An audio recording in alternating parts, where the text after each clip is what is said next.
চলে এলাম বন্ধুরা তোমাদের সঙ্গে আর একটা ভিডিও নিয়ে শেয়ার করতে। তোমাদের বন্ধু আরতি দেখো সকালবেলায় কিন্তু আজকে চলে এসেছিলো ওই ফেরিওয়ালা দাদা, কিন্তু দাঁড়াতে বলে যতক্ষণে আমি নিচে নামলাম ততক্ষণে গিয়ে দেখি দাদা চলে গেছে। আমার আর কিছু কেনা হলো না, তাই তোমাদের সঙ্গে শেয়ারও করতে পারলাম না। ঘুরে এসে চা বসিয়ে দিয়েছি, একবার চা হয়ে গেছে।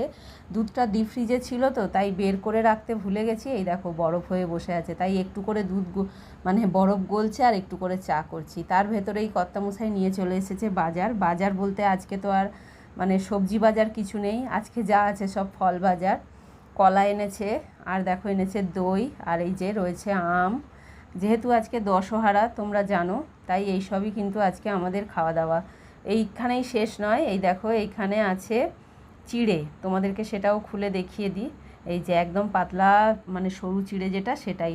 কারণ আজকে আম, দই, চিড়ে এইসবই আজকে খাওয়া দাওয়া হবে। তারপরেই দেখো এসে গেছিলো আমাদের ছোট্ট সোনা। কি মোবাইলের নেশা হয়েছে দেখো, মোবাইলটা দেখছে, ও হাত থেকে যেন কেড়ে নিয়ে নেবে, এই হাত থেকে কেড়ে নেওয়ার চেষ্টা করছে।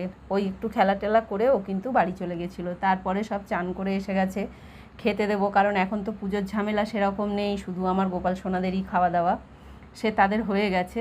আর এই যে কর্তামশাইকে দিয়ে নিচ্ছি খেতে, ও কলা, মুরকি, আম এইসব দিয়ে দই টই দিয়ে খাচ্ছে। কিন্তু আমার ছেলে আবার এত সব খায় না, আমার ছেলে শুধু মুরকি আর চিড়ে একটু দই দিয়ে খাবে।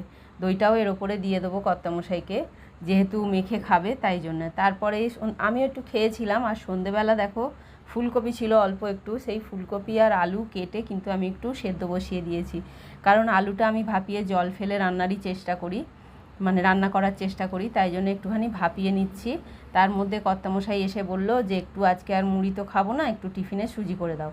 তাই জন্য কিন্তু আবার একটু সুজি বসিয়ে দিচ্ছি।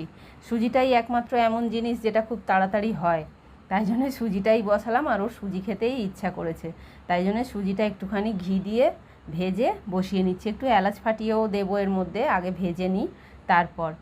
সুজিটা করে নিয়ে তারপরে রাতের রান্নাটাও করতে গেছিলাম, মানে শুরু করে দিয়েছি। রাতে করেছি দেখো এই যে পরোটা, একটুখানি আটা ময়দা মিশিয়েই করেছি। আর আমাদের বাড়ির পরোটা তো খুব কম কম তেল দিয়ে করতে হয়, না হলে কিন্তু আমার ছেলে খাবে না। আমার ছেলে লুচি তো খেতেই চায় না, আর পরোটা খেলে তখন কিন্তু খুব হালকা তেলে খায়। আর সঙ্গে করে নিয়েছি এই যে ফুলকপিটা আর আলুটা যে ভাপিয়েছিলাম, সেইটা দিয়ে সাদা আলুর তরকারি, কাঁচা লঙ্কা, পাঁচফোড়ন এইসব ফোড়ন দিয়ে করে নিয়েছি। এই তরকারিটাই আমাদের বাড়ির সবাই ভালোবাসে। যাই হোক, আমার ভিডিওগুলো যদি তোমাদের ভালো লেগে থাকে অবশ্যই লাইক, কমেন্ট, শেয়ার করো। দেখা হচ্ছে তোমাদের সঙ্গে পরের ভিডিওতে। আর